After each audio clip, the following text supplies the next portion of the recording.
اس بیچارے کو کیا پتا اس بوسیدہ مکان میں علم کے نہ جانے کتنے چراغ 24 گھنٹہ روشن رہتے ہیں، علم کی کتنی شمع جل رہی ہوتی ہے اس میں۔ علم بوسیدہ مکانوں میں رہتا ہے، محلوں کا محتاج نہیں ہوتا ہے۔ علم اس لیے کہ منکسر مزاج ہوتا ہے، دولت محلوں میں رہتی ہے، علم انکساری پسند ہوتا ہے، اس لیے علم خواب پہ بھی بیٹھ کر علم بانٹنا شروع کر دیتا ہے۔ اسے کیا معلوم تھا؟ اس نے تو عیسائیت مذہب کی تعلیم حاصل کی تھی۔ اس کے بعد اس نے کہا کہ آغا چلے، آغا سستانی نے اس کا بازو پکڑا اور آگے کر دیا اس سے، اور خود پیچھے ہٹ گئے۔ ہم اور آپ ہوں گے ہیں ہمارے علم کی توہین ہوتی ہے صاحب، کافر کو ہم آگے کر دیں اور پیچھے ہو جائے، نہ نہیں، دین میں بڑی باریکیاں ہیں، ہم خود سمجھے نہیں ہوتے قاعدے صحیح سے، ہم آپ کو کیا سمجھائیں گے بھیا؟ پہلے ہم خود ہی سمجھ لیں تبھی تو آپ کو سمجھائیں گے۔ بھی ٹیچر خود نہ سمجھو کیا آپ کو سمجھو، وہ خود الجھائے گا، نتیجہ ملے گا ہی نہیں، کبھی ادھر لائے گا، رزلٹ میں جا نہیں ملا پھر ادھر سے واپس لائے، بحث میں الجھا دے گا۔ آغا سستانی نے آگے کر دیا اسے، اتنا بڑا مرجع ایک پاپ کو آگے کر رہا ہے، پلٹ گیا، کہتا ہاتھ جوڑ دیا اس عیسائی نے، نہ میری جو اس کے فکرے سنیے، میری جرات میں آپ سے آگے چل سکوں نہ۔ اس نے آغا سستانی کا بازو پکڑا، آگے کر دیا اور پیچھے ہٹ گیا۔ آغا سستانی کے پیچھے پیچھے آغا نے بڑی کوشش کی، اس عیسائی رہنما نے، بہت بڑا لیڈر تھا عیسائیوں کا، یہ پاپ پیچھے ہو گیا، ہمارے آیت اللہ کو آگے کر دیا۔ اس منظر کو پوری کائنات نے اپنی آنکھوں سے دیکھا۔ بس کہنے کا مطلب یہ ہے اب اعتراض نہ کرنا، اب اعتراض کرنے کی جرات نہ کرنا۔ دیکھیے ایک ہے زہرا کے لال کا نمائندہ، توجہ نہیں کر رہے ہیں آپ، ایک فاطمہ کے بیٹے کا نمائندہ ہے، ایک مریم کے لال کا نمائندہ۔ فیصلہ یہی ہو جائے گا کس کا نمائندہ آگے ہے کس کا نمائندہ پیچھے ہے۔ جب اس دنیا میں غیبت کبریٰ میں مریم کے بیٹے کا نمائندہ زہرا کے لال کے نمائندے کے آگے نہیں آ سکتا، تو ظہور کے بعد مریم کا بیٹا زہرا کے بیٹے کے آگے کیسے آ سکتا ہے؟ صلوات پڑھیں محمد و آل محمد۔ شکریہ، بس معذرت خواہ ہوں اگر وقت زیادہ ہو گیا ہے، چونکہ میرے سامنے گھڑی بھی نہیں تھی کہ احساس ہوتا مجھے۔ میرا بہت بڑی عبادت میں ہے آپ، خدا آپ کو اجر عظیم عطا فرمائے۔ بہت مظلوم ہے محمد کی بیٹی، بہت مظلوم، لمبے چوڑے طویل و عریض مسائل کا پڑھنے کا عادی نہیں، اور خاص کچھ فکرے سن لے اور پرسا دیتے۔ جانتے کس کو پرسا دیں گے؟ ہر مجلس چاہے مولا حسین کی ہو، مولا علی کے نام کی ہو، مولا حسن کی ہو، امام عسکری کی ہو، ہر مجلس میں پرسہ لینے آتی ہے محمد کی بیٹی، حسین کی ماں۔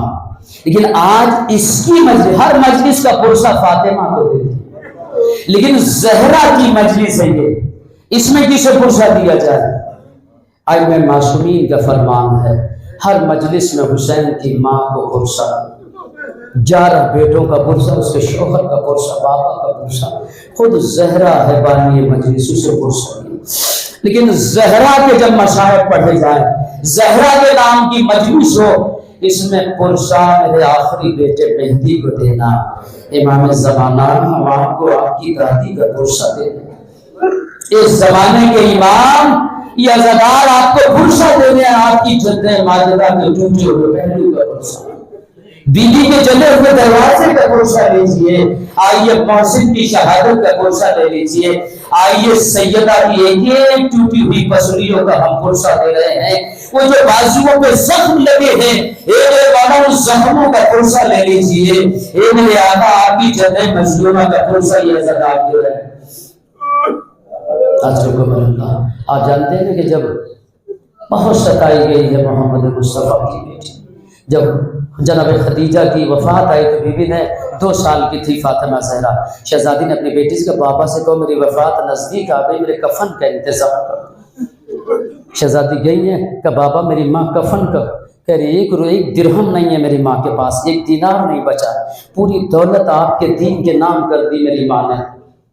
رسول کی آنکھوں میں آنسو آئے چل کر کہ سیدہ خدیجہ میرے جسم کی کھال بھی حاضر ہے تیرے کفن کے لیے، اتنا احسان ہے تجھ کا، تیرا مجھ پر، میرے دین پر، میری شریعت پر۔ لیکن ابھی جبریل آئے تھے، انہوں نے کہا اللہ کا درود و سلام ہو آپ پر، خدیجہ کے کفن کا ذمہ محمد آپ نہیں اٹھائیں گے، میں دوں گا، اس لیے کہ فاطمہ آپ کی نہیں میری محسنہ ہے، میری محسنہ۔ بہت بڑا احسان ہے اس بیوی کا، بہت بڑا احسان ہے۔ پھر خدیجہ نے وصیتیں شروع کر دی کہ یا رسول اللہ کان اپنا میرے دہن کے قریب کیجئے۔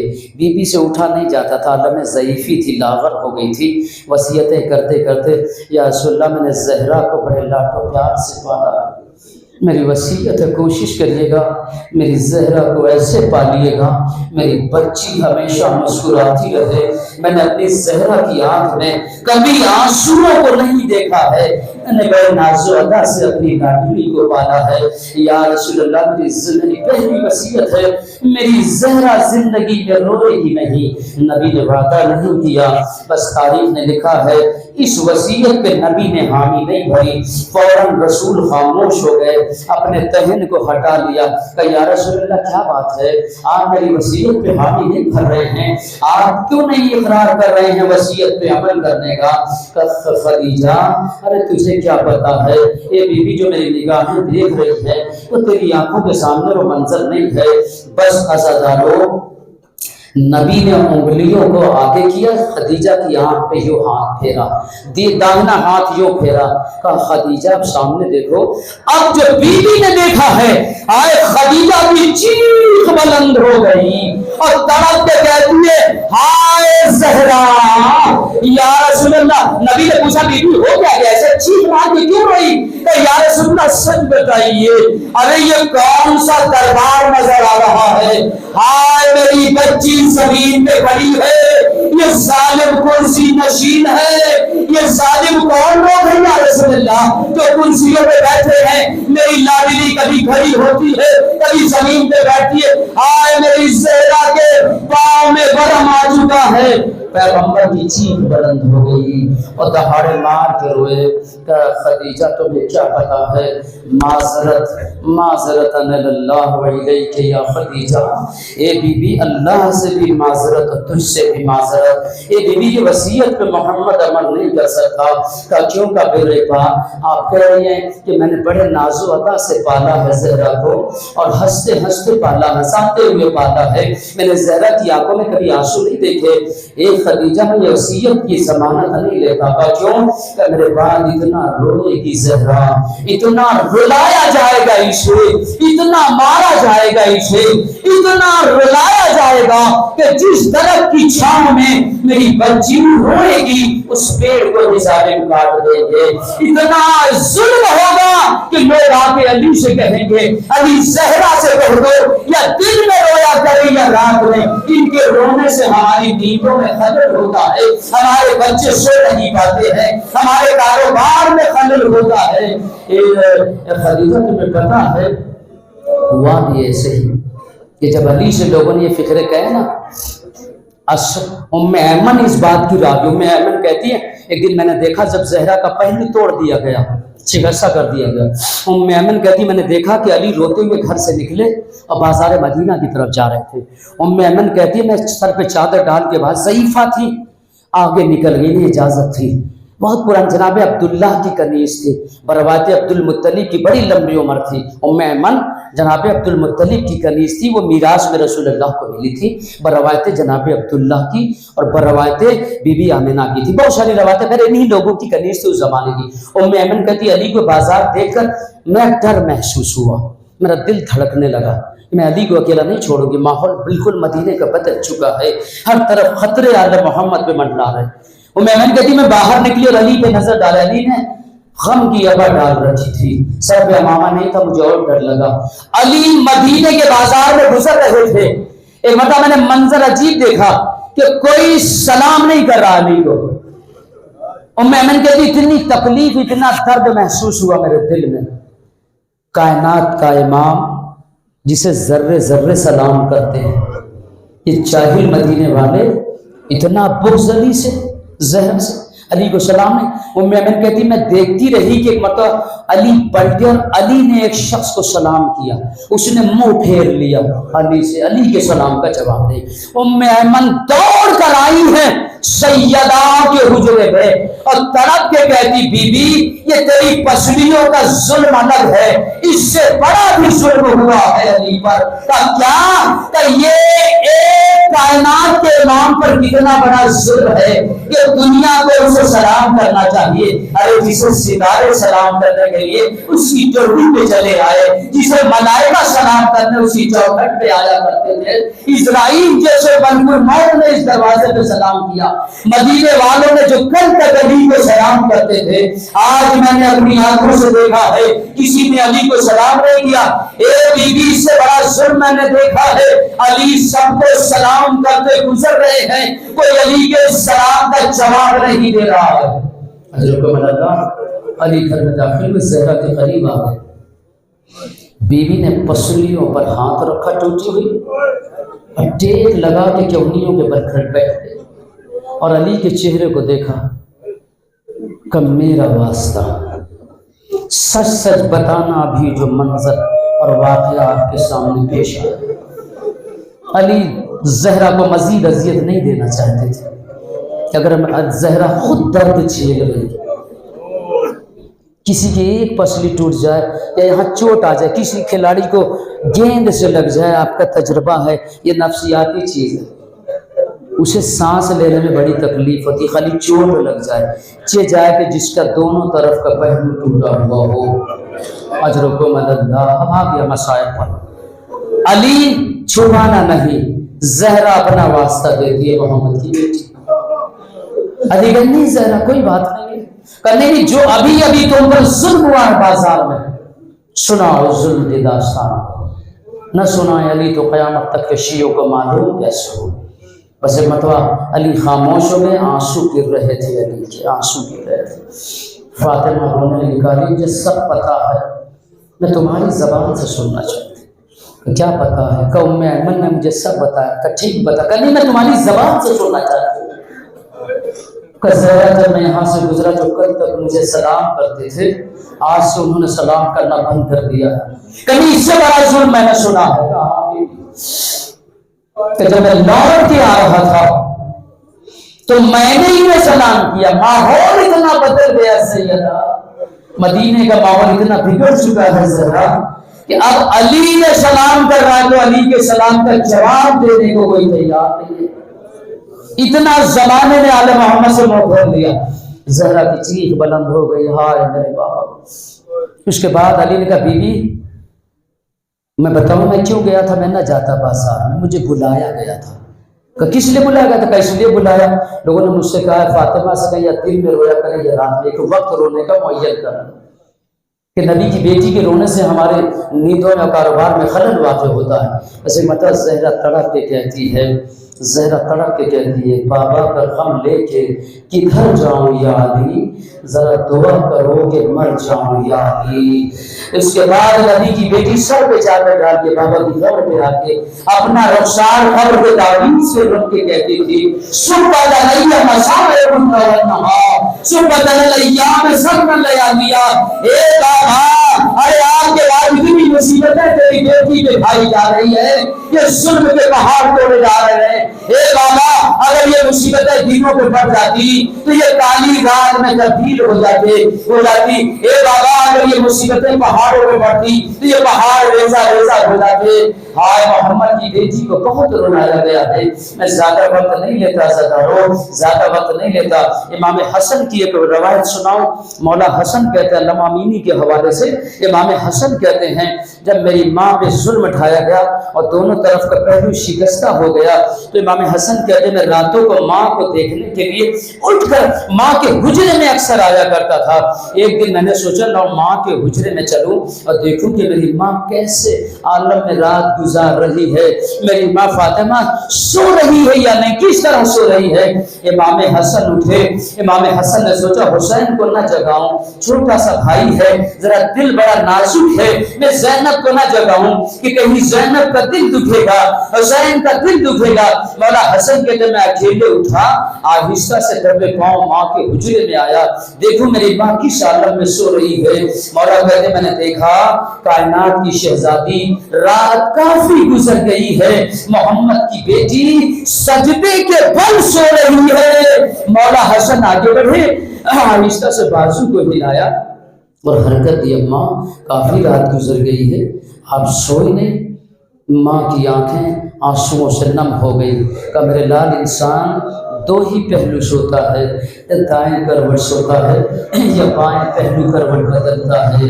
میرے لال اگر میں دائیں پہلو سوتا ہوں تو دائیں پسلیاں بائیں طرف آ جاتی ہیں، اگر بائیں پہلو سو جاؤں تو بائیں پسلیاں دائیں طرف، اور یہ درد کی شدت مجھے سونے نہیں دیتی ہے۔ ہائے میرا امام وہاں سے نکلا ہے اپنے منہ کو چھپائے ہوئے اور گھر گھر کے روتے ہوئے، کہیں حسن کہیں حسین نہ سن لے، یہ رونے کی صدا زینب نہ سن لے۔ آج رحم اللہ کیا ظلم ہو گیا کائنات کی شہزادی پر۔ اس کے بعد شہزادی کی وصیت ہے آپ کے سامنے، بی بی نے وصیت کی محمد کی بیٹی دنیا سے چلی گئی اور وصیت کر کے گئی، یا علی غسلنی باللیل، یا علی مجھے رات کو غسل دینا، وکفینی باللیل، مجھے رات کو کفن پہنانا، وحنتنی باللیل، رات کو ہنوت دینا، اور یا علی ولا تصلی علیہ احد، یا علی مدینے والوں میں سے کسی ایک کو میرے جنازے کی خبر نہ دینا، اور اے علی میرا جنازہ رات کی تاریکی میں اٹھانا، اور اے علی وتصلی علیہ، اور مجھ پر نماز آپ پڑھیں گے باللیل، رات کو پڑھنا ہے۔ یہ سارے کام رات کو، دیکھو میرے مرنے کی خبر کسی کو نہ دینا۔ اب بڑی مجبوریاں ہیں علی کے سامنے، زہرا نے کہا کسی کو خبر نہ دینا۔ تاریخ کہتی ہے اگر حسنین دروازہ کھٹکھٹائیں تو پھر لوگوں کو پتہ چل جائے گا۔ علی نے بھیجا حسن و حسین سلمان فارسی کے دروازے پہ آئے، ابو ذر کے دروازے پہ آئے، یہ وہ صحابہ جو علم الاشارات جانتے تھے۔ حسن نے دروازے سلمان میں ہاتھ رکھا، سلمان دوڑے ہوئے آئے، دھیرے سے حسن نے کہا اماں کا جنازہ اٹھنا ہے، بابا نے بلایا ہے، رات کی تاریکی ہے، اماں کا جنازہ اٹھنا ہے۔ کہ کیوں؟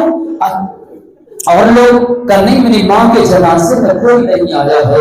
سلمان کو پتا تھا کہ بیوی نہیں بلائیں گی، سلمان دوڑے ہوئے آئے، اب حضرت سے کہا حضرت 14 افراد تھے محمد کی بیٹی کے جنازے میں، جس کا کلمہ ساری کائنات پڑھ رہی ہو، اس کے جنازے میں فقط 14 تھے۔ کتنی مجبور و بے بس ہے محمد کی بیٹی۔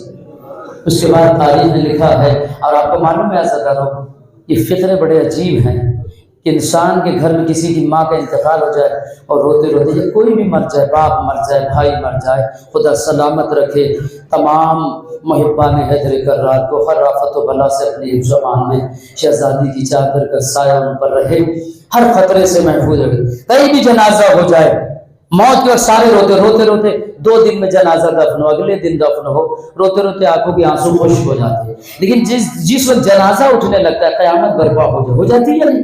قیامت برپا ہو جاتی ہے، وہ ختم ہو گئی مجلس آخری فکرے پہ، قیامت برپا ہو جاتی ہے جس گھڑی جنازہ اٹھتا ہے، لاکھ آنسو خشک ہو جائیں، اپنے دہاڑے مار کے جیسے ہی جنازہ مومنین کے کاندھوں پہ اٹھ جاتا ہے، اس گھر سے دہاڑے مار کے رونے کی صدا اس گھر سے بلند ہوتی ہے، اپنے بھی چیخ مارتے ہیں، غیر بھی اغیار بھی روتے ہیں۔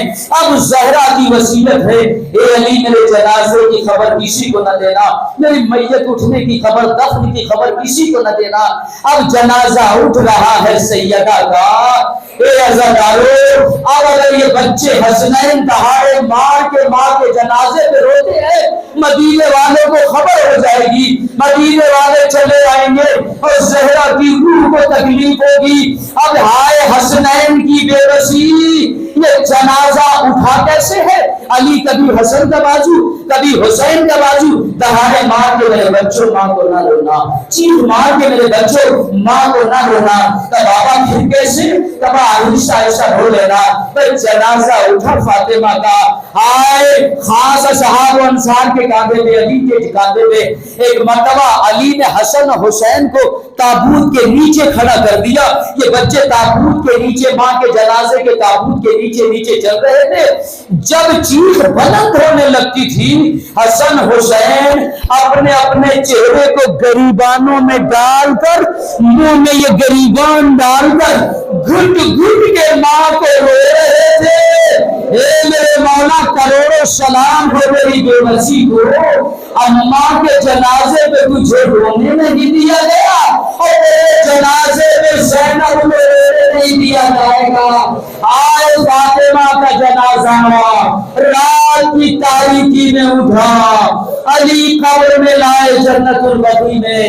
جیسے ہی جنازے کو علی نے قبر میں اتارا، مصطفیٰ کے ہاتھ قبر سے باہر آئے، علی میری زخمی امانت میرے سپرد کر دو۔ علی نے منہ پہ ماتم کیا، ہاتھ جوڑے، یا رسول اللہ، علی معافی اور معذرت چاہتا ہے، جیسی امانت چھوڑ کے گئے تھے علی نے امانت کی حفاظت نہیں کی، آپ کی زخمی امانت آپ کے سپرد کر رہا ہوں۔ ہائے سیدہ و زہرا و مصیبتہ حسین ماتم حسین۔